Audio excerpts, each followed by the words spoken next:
हर जोखिम से निकल कर फसल आए, सुरक्षित हो जाए। फसल बीमा से हर किसान अब आत्मनिर्भर हो जाए। अब सूखा पड़े या बाढ़ आ जाए, कोई डर नहीं। अब ओले पड़े या कीट पतंगे फसल खा जाए, कोई फिक्र नहीं। अब कैसी भी आपदा हमारी फसल पे आ जाए, क्षति होने पर हमारे दावों का उचित भुगतान मिलता है, क्योंकि हमने लिया है प्रधानमंत्री फसल बीमा। बुआई से फसल कटाई तक हर जोखिम का दावा, न्यूनतम प्रीमियम पर अधिकतम भुगतान का वादा। योजना से हर साल जुड़ रहे हैं 5 करोड़ से ज्यादा किसान। अब आपकी है बारी। नजदीकी कृषि कार्यालय, सहकारी समिति, बैंक शाखा, अधिकृत बीमा कंपनी या जन सेवा केंद्र में स्वेच्छा से करा सकते हैं पंजीकरण। फसल बीमा पोर्टल या फसल बीमा ऐप द्वारा भी किया जा सकता है पंजीकरण। प्रधानमंत्री फसल बीमा योजना, आपकी फसलों का संपूर्ण सुरक्षा कवच। कृषि एवं किसान कल्याण मंत्रालय, भारत सरकार।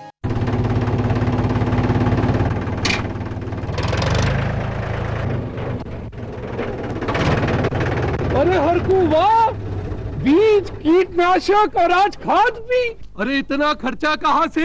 अरे खर्च की चिंता किसे है, मेरे पास है ये किसान क्रेडिट कार्ड। कार्ड? अरे बैंकों द्वारा जारी इस कार्ड से किसान उसकी सीमा तक की रकम कभी भी बैंक से निकलवा सकता है और खेती बाड़ी की सामग्री कभी भी खरीद सकता है। तो हरकू भैया एक कार्ड मेरे लिए भी। किसान क्रेडिट कार्ड के लिए नजदीकी बैंक से संपर्क करें और पाएं ढेर सारे लाभ।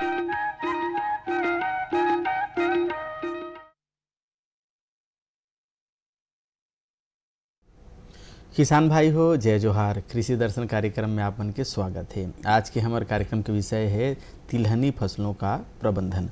किसान भाई हो, जैसे कि आप मन जानत हो कि हमर सियान मन हा बाजार जाए तो केवल नून खरीदे बर जाए, यानी धान तो हमारे यहाँ होबे करते, बारी में सब्जी होबे करते, और जतका भी तेल है वो तेल के फसल यानी जैसे तिल है, सरसों है, अलसी है, सूरजमुखी है, सोयाबीन है, जम्मो तेल के जो फसल होते एकर मन के उत्पादन करे और मन तेल ला पेरवा ले।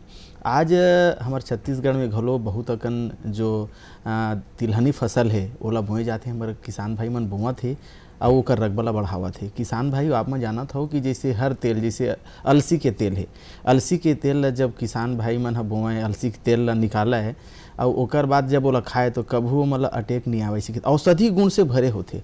सरसों तेल है बहुत अच्छा गर्मी के काम करते। तिलिक तेल गर्मी के दिन में बढ़िया से ओला लगाए और ओकर बाद ओला गर्मी में वो काम करते। यानी हर तेल के, तिलहनी फसल के अलग अलग ओकर मन के महत्व है। किसान भाइयों, हमारे बीच में आज इंदिरा गांधी कृषि विश्वविद्यालय से डॉक्टर अनिल वर्मा जी, वरिष्ठ वैज्ञानिक आए हैं। डॉक्टर साहब, आपन के स्वागत है हमारे कार्यक्रम में। किसान भाइयों, आपके मन में तिलहनी फसल के बारे में कैसे बोना, का करना, आप मन के मन में अगर प्रश्न होई तो हमार टोल फ्री नंबर आप मन नोट कर लो। हमार टोल फ्री नंबर हवा 1800-233-9418। एक बार आओ 1800-233-9418। आप मन आपके मन में अगर प्रश्न हवा तो आप मन पूछे हो, वो हमारे एक्सपर्ट डॉक्टर अनिल वर्मा जी होकर जवाब दी। तो डॉक्टर साहब, सबसे पहले आपसे हम जानना चाहूँ कि हमारे छत्तीसगढ़ प्रदेश में कौन कौन से तिलहनी फसल बोए जाते हैं? ऐसे तो हमन जैसे तिलहनी फसल के बात करबो तो मुख्य रूप से 9 प्रकार के तिलहनी फसल है जी। ओमा से सिर्फ हमन एक फसल तिलहनी छोड़ के 8 हमारे छत्तीसगढ़ में लगाथन, और वो है जैसे कि केस्टर बोलथन, अरंडी वाला ना हमन खेती नहीं करन, लेकिन बाकी जो 7-8 ठन है, जैसे आप मन ले लो, सोयाबीन ले लो, सरसों ले लो, कुसुम ले लो, तिल ले लो, सूरजमुखी ले लीजिए, राम तिल ले लीजिए, मूंगफली ले लीजिए, ऐसे करके कुल हमन जो है वो 8 प्रकार के तिलहनी फसल के हमन उत्पादन करते हैं छत्तीसगढ़ में जी। जैसे कि अभी बहुत अकन आपन राम तिल, अरंडी, सरसों, अलसी, सोयाबीन सब के नाम गिनाए हो, तो कौन कौन से मौसम में कौन कौन से ये तिलहनी फसल ला बोना चाहिए हमारे किसान भाई मतलब एक बारे में मना जानना है जी। जैसे हम बात करते खरीफ, जैसे खरीफ में मुख्य रूप से हमारे छत्तीसगढ़ में सोयाबीन लगाते हैं और अपन मूंगफली लगा लेते हैं जी। फिर एक अवस्था इसे आते है कि खरीफ और रबी के बीच की अवस्था रहते है ना, ओमा हमन कई 2 प्रकार के तिलहनी फसल लगा था। एक ला बोलते हैं राम तिल और दूसरा बोलते हैं तोरिया। अच्छा, तो ये दोनों हमन वो बीज की स्थिति में लगा। फिर रबी फसल में जब जाते हैं हमन जी, तो रबी फसल में अगर हमन देखा तो सबसे ज़्यादा अभी रकबा जो है सरसों के हैं। बिल्कुल। ओकर बाद सरसों के बाद हमन देखा तो अलसी आ जाते हैं, अलसी के बाद मूंगफली है, मूंगफली के बाद आप मान ले लो सूरजमुखी, फिर कुसुम और तिल, ऐसे प्रकार के हमन रबी फसल में ले सकते हैं। फिर अगर जायद मौसम की बात करें तो जायद में फिर से दो ठन हमारे पास तिलहनी फसल है, वो में एक आते सूरजमुखी और दूसरा आते तिल। तो ऐसे हमन मौसम के आधार पर हमन तिलहनी फसल ला चयन कर सकते हैं। जी डॉक्टर साहब, अभी हमारे किसान भाई मन कुछ पूछना चाहते। हेलो, नमस्कार डॉक्टर साहब, राजेंद्र जी, बहुत नमस्कार। नमस्कार जी भैया, कौन बोला था भैया, कहाँ बोला था?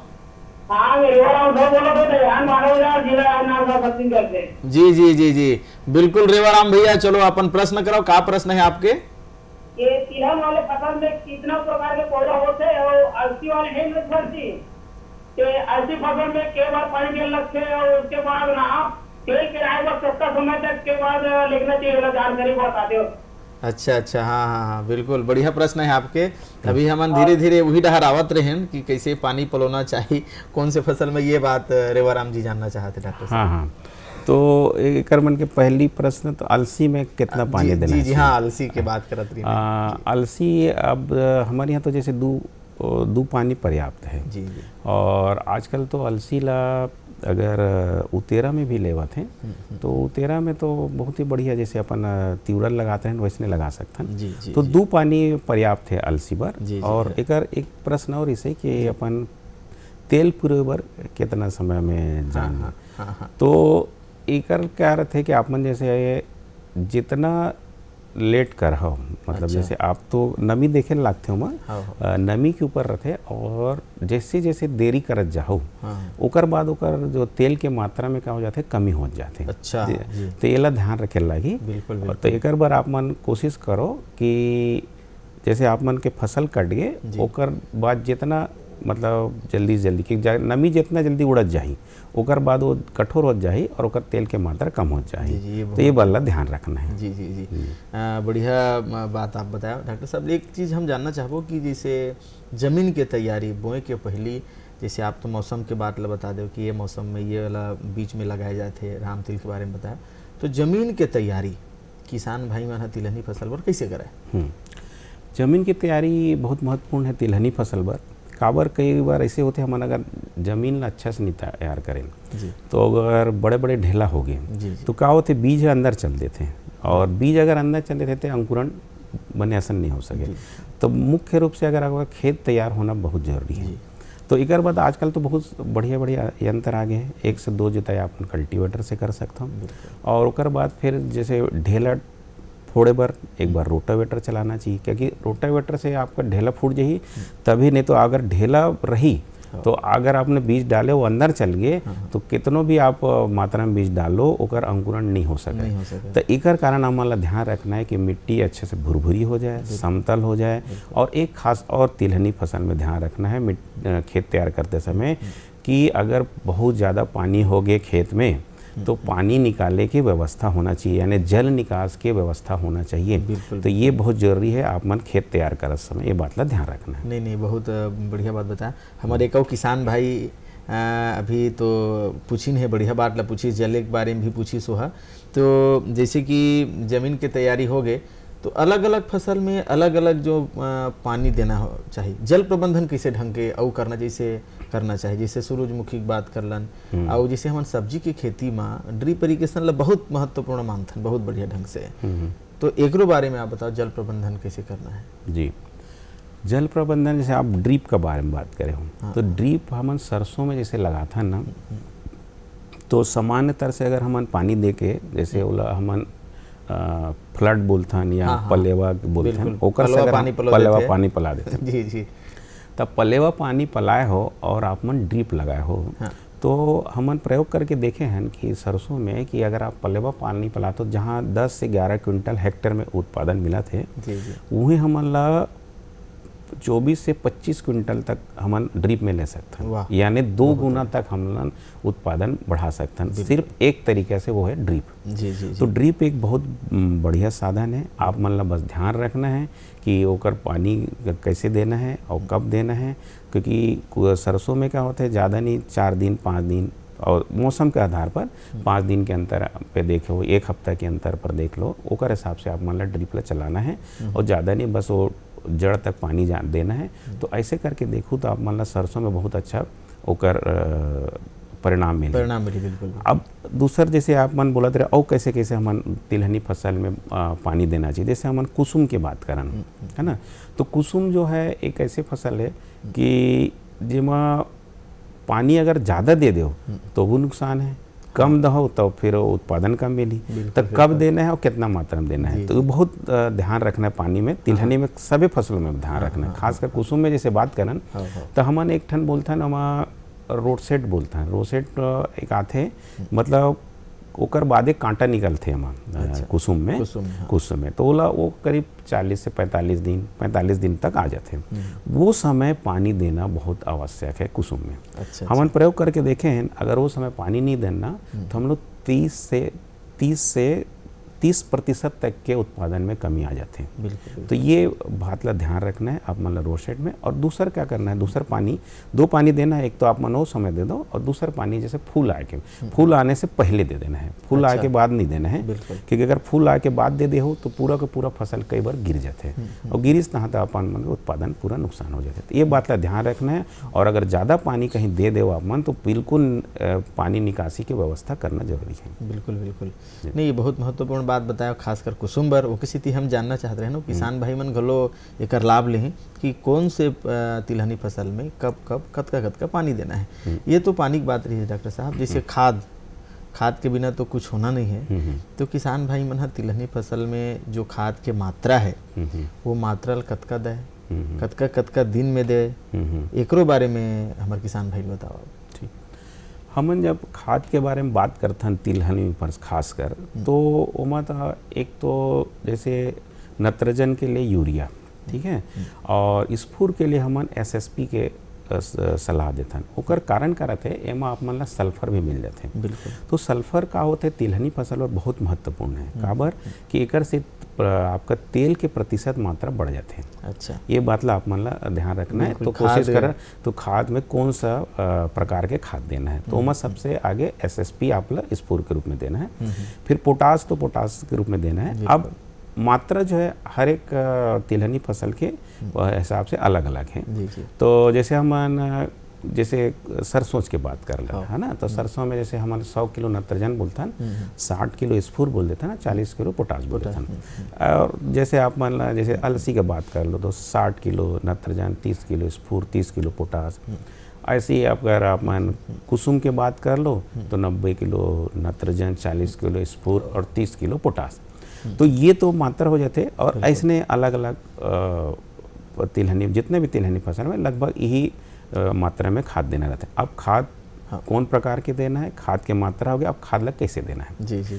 तो खास कर हम डॉक्टर साहब बीच में मैं आपसे आग्रह करूँ, हमारे किसान भाई आपसे प्रश्न करत है, फिर खाद की मात्रा लाभ बताओ। हाँ किसान भाई राम राम। हाँ कौन बोला तो किसान भाई?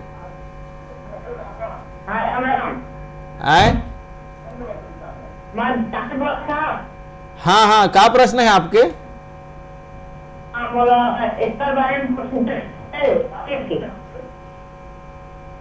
प्रश्न है हाँ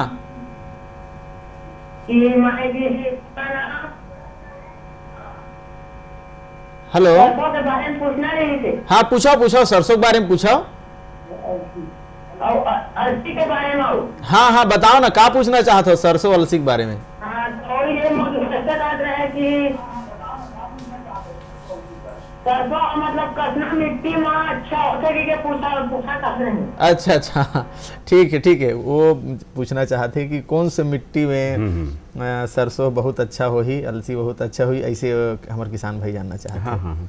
तो जो दोमट मिट्टी होते वो सबसे बेहतर होते एक बराबर आपन चाहे हम 4 प्रकार के मिट्टी पाते छत्तीसगढ़ में, तो सबसे अच्छा मिट्टी तो दोमट मिट्टी है। तो दोनों बार चाहे आप अलसी ले लो चाहे आप लोग सरसों ले लो, तो दोमट मिट्टी सबसे अच्छा है। दोमट मिट्टी तो किसान भाई बिल्कुल आप दोमट मिट्टी में लगाओ और बहुत अच्छा ढंग से आप उत्पादन पाओ। आप मन बताते रहो डॉक्टर साहब खाद के मात्रा। खाद की मात्रा तो बता दे रहे हैं। अब बोला कब कब देना चाहिए एमा बाद बिल्कुल कब कब में जैसे हम एक बात करें स्फूर और पोटास के बारे में, तो बोला तो आपको बुआई के समय दे देना है पूरा मात्रा, बिल्कुल है ना। स्फूर और पोटास ला आप मन ला पूरा बुआई के समय जमीन के तैयारी के समय घलो अपन कर सकते हैं। हाँ, जमीन की तैयारी के समय आखिरी सब जब जोताई करता और मिट्टी जब मिलाते हैं उस समय अपन और करके फिर उसके बाद बुआई कर देते हैं, है ना। ये उसके बाद आप जब यूरिया के बाद आते तो ये नत्रजन यूरिया ला आप मन ला 2 से 3 बार कम से कम आप मन ला नत्रजन देना है। एकर कारण क्या होता है कि अगर हम यूरिया ला 1 घौं दे देबो तो पूरा का पूरा मात्रा के क्या होता है कि नुकसान हो सकते हैं, या तो वो वाष्पीकरण से खासकर अगर उड़ जाते हैं तो वो पौधा ला पूरा मात्रा नहीं मिल सके। तो हमन ऐसे कथन कि जैसे 100 किलो डालथन नत्रजन तो 40 किलो पौधा मिल पाते हैं, काबर के बाकी के नुकसान हो जाते हैं। तो एक हम आप मन यूरियल डाल दूँ तो पूरा का पूरा नुकसान है। एक कारण हम यूरियल कोशिश करन कि 3 घंटा एक का बुआई के समय डाल दो, एक दूसरा जब पानी देथन ओकर पहले डाल दो, और दूसरा जब दूसरा पानी देथन उस समय डाल दो। तो ये अगर जैसे हम कोई भी फसल के बात करें जैसे ओकर अवधि का सार पे हम बांट लेथन कि 25 से 30 दिन बार 1 घंटा डाल दें और फिर 55 से 60 दिन के अंदर 2 बार, तो 2 बार ऐसे करके हम यूरिया ला छिड़क के डाल सकते हैं। तो लगाए हैं फसल तेकर 25 दिन ओकर बाद 50 से 50-60 दिन तक। बिल्कुल बिल्कुल। डॉक्टर साहब जैसे निंदा नियंत्रण काबर निंदा नियंत्रण की बहुत आवश्यक है। किसान भाई मन निंदा नियंत्रण कैसे कराए ताकि खरपतवार मत होए, काबर खरपतवार हो गए तो वही ला फिर निकालत बहुत अकन समय बीत जही, लागत भी ज़्यादा लग रही। तो निंदा नियंत्रण बहुत आवश्यक है। कैसे ढंग के निंदा नियंत्रण के योजना बनाने किसान भाई मन कैसे करें? ये प्रश्न आप मन के बहुत अच्छा है। अब निंदा नियंत्रण एक बहुत बड़ा समस्या है क्योंकि रोज भर अभी तो हमारे यहाँ श्रमिक मिले नहीं गांव में, तो बहुत समस्या आ जाती है कि आप मन नींदा कैसे नियंत्रण करन जी। तो हमारे पास मतलब नींदानाशक बहुत अकन है, तो नींदानाशक के मात्रा और कब डालना है ये बात का ध्यान रखो, तभी आप मन ला ओकर फायदा मिली, नहीं तो फिर ओकर से भी फायदा नहीं मिली। कई बार किसान मन बोलते हैं हम डालें नींदानाशक फायदा नहीं मिले, तो ओकर कारण रहते। तो जैसे हम खासकर पेंडीमिथलिन जैसे बोलते हैं, जैसे आप मन अलसी ले लो, सरसों ले लो, है ना, सूरजमुखी ले लो, कुसुम ले लो, है ना, तो ये सब मन में अपन पेंडीमिथलिन एक ठो है नींदानाशक ओला उपयोग कर सकते हैं। तो एकर बर का होता है कि आप मन ला ध्यान रखना है कि बुआई के करे के बाद 3 से 4 दिन के अंदर आप मन एला कर सकते हो। तो एकर से क्या होता है आप मन ला दोनों सकरी पत्ती और चौड़ी पत्ती 2 प्रकार के नींदानाशक आते उन दोनों नींदा लपना नियंत्रण कर सकते हैं। अब जैसे कुसुम के बारे में बात करते हैं ना, हमन कुसुम में प्रयोग करके देखे हैं, तो ऐसने बगैर नींदा के हमन छोड़ दे रहे हैं फसल ला, तो हमन देखे ना 52% तक के उत्पादन में कमी आ जाते हैं। अच्छा। तो बहुत बड़े आधा फसल सिर्फ एक कारण खत्म हो सकते हैं। अगर आप मन नींदा नियंत्रण अच्छे से नहीं करे हो तो आप मन के आधा फसल खत्म हो सकते हैं। तो बहुत महत्वपूर्ण है। तो एक बाद जैसे हमन कुसुम में बात करें तो कुसुम पर आप मन एक ठन दवाई आते हैं ऑक्सीफ्लोरोफेन। अच्छा। ऑक्सीफ्लोरोफेन आप मन 2 ml पर लीटर के मात्रा के हिसाब से आप मन कर दवाई डाल सकते हो। लहू में बस एक बात ध्यान रखना है, बुआई के 3 से 4 दिन के अंदर अगर लेट हो गए और 4 दिन 5 दिन 6 दिन 7 दिन करे हो, जहाँ लेट करो तहाँ आप मन लेकर फायदा नहीं मिले। तो कई बार ऐसे हो जाते किसान भाई मन बोलते कि हम डाले रहें दवाई और हमारा फायदा नहीं मिले, तो ओकर कारण यही होते है कि हम देरी कर देते हैं। तो देरी कर देते हैं तो वो जो है ओकर जो फायदा होते हैं जो नींदानाशक के वो फायदा हमारा नहीं मिल पाया। तो ये तो हो गए 3 से 4 दिन के अंदर डाले बर। अगर हमन मान लीजिए फसल हमार बढ़ गए है ना, 20 दिन 25 दिन के हो गए, तब फिर कोई नींदानाशक है का, तो नींदानाशक में हमारे जैसे एमा बात करत हन अपन सोयाबीन में, तो एक ठन आते दवा इमेजथ हाइपर। अच्छा। है ना, ओला डाल सकता। अलसी में जाता है मेड सल्फ्यूरान मिथाइल बोलथन, ओला डाल सकथन।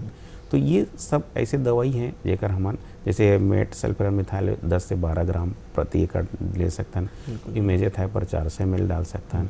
और एक ठो और आते हैं अगर अपन जैसे सरसों में बात करन तो सरसों में भी हमन क्यूजोलोफाब इथाइल बोलथन, ओला भी 400 ml प्रति लीटर के हिसाब से ओकर मात्रा ला डाल सकथन। ऐसे करके नींदा नियंत्रण किया जा सकता है। डॉक्टर साहब जैसे कि अभी बढ़िया आप बताए नींदा नियंत्रण के बाद नींदा नियंत्रण नहीं करबे तो रोग व्याधि के घलो खतरा बढ़ जाते। हाँ। अब करे दिबे तब वो रोग व्याधि के खतरा बढ़ जाते। किसान मन बहुत मेहनत करते और सरसों हो चाहे सोयाबीन होए चाहे अलसी होए, मतलब रोग के संभावना तो रिबेच करते जी। तो रोग नियंत्रण घलो हमारे किसान भाई मन कैसे करे, रोग ला पहचान ले और पहचाने के बाद ओकर नियंत्रण करे ताकि लाभ बढ़िया होए। हाँ हाँ।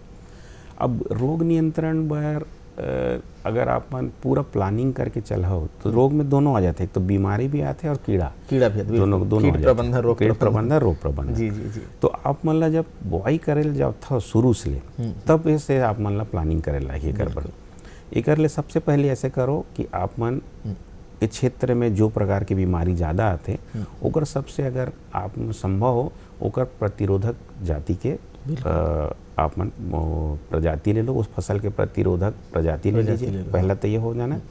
दूसरा आप मन कोशिश करो कि ओला आप मन हर समय जब भी बुआई करो बीज ला हमेशा उपचारित करके बुआई करो, है ना। तो ये दो चीज़ तो आप मन ला गार्ड मान लो कि आप मन ला जब भी बुआई करे जाओ तो ये चीज़ ला करना है। बिल्कुल उपचारित करके ही बोएं तो आप मन के 50 से 60% समस्या खत्म हो जाएगी, क्योंकि आप मन उपचारित कर दे हो तो संभव है कि ना आवे बीमारी। अगर मान लो आ भी गए अपन बीमारी तो फिर का करन, ये एक है। तो अब तिलहनी फसल में हमन जैसे देखथन खासकर एक बोलथन हमन अल्टरनेरिया ब्लाइट बोलथन, वो वाला बीमारी आते। तो अल्टरनेरिया जो ब्लाइट है ओकर बर हमन डाइथेनेम 45 के इस्तेमाल कर सकथन 2 से 3 ग्राम। और एक दूसर बीमारी आते इसमें ज़्यादातर हम लोग बोलथन पाउडरी मिल्डी।